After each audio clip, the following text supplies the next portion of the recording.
শীতল বাতাসে মসজিদের মিনারগুলো কাঁপছিল। শহরের প্রান্তে অবস্থিত একটি গ্রামে বাস করতেন একজন পরহেজগার ও বিত্তশালী মানুষ, হাকিম সাহেব। দানশীলতা, নামাজ, কোরআনে মগ্ন জীবন এবং একাধিক মাদ্রাসা প্রতিষ্ঠা করে তিনি মানুষের হৃদয়ে জায়গা করে নিয়েছিলেন। কিন্তু একটা বিষয় সবসময় তাকে ভাবনায় ফেলত: মৃত্যু। তিনি সর্বদা বলতেন, আমি আমার বাড়িতে এমন একটা সিস্টেম তৈরি করব যাতে যদি মৃত্যু আসে, ও যেন আমাকে খুঁজে না পায়। তিনি একটি শক্তিশালী দুর্গ নির্মাণ করলেন।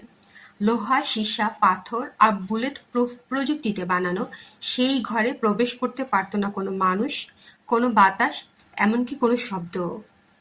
তিনি দুনিয়ার সব ধন সম্পদ এনে সেই দুর্গে জমা করলেন। বাইরের জগতের সাথে সব সম্পর্ক ছিন্ন করে দিয়ে রাত দিন বন্দী হয়ে গেলেন সেই দুর্গে। প্রতিদিনই ডাক্তার, দার্শনিক, বিজ্ঞানী সবার কাছ থেকে পরামর্শ নিতেন কিভাবে দীর্ঘজীবী হওয়া যায়।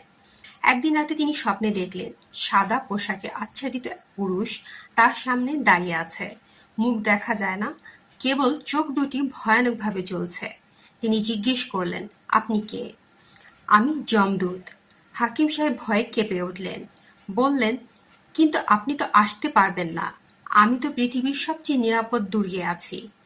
যমদূত মুচকি হাসলেন এবং বললেন, তুমি তোমার জীবন দিয়ে যা ভেবেছ তা বাস্তবতা নয়।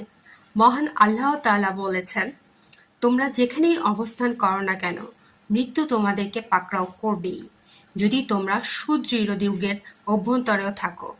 তবুও। সূরা আন-নিসা, আয়াত ৭-৮। ঘুম ভেঙে যায় হাকিম সাহেবের।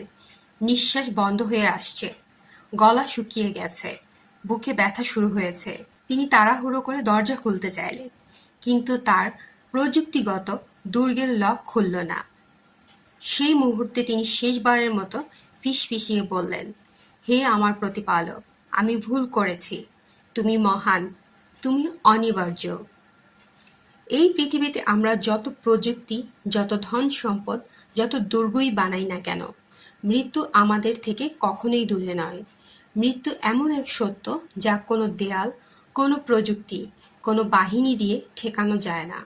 তাই প্রস্তুত হও মৃত্যুর পূর্বে, আমল করে, তওবা করে, আল্লাহর সন্তুষ্টি অর্জনের চেষ্টায় নিজেকে নিবেদিত করে। কারণ যেখানেই থাকো না কেন, মৃত্যু ঠিকই তোমার কাছে পৌঁছে যাবে।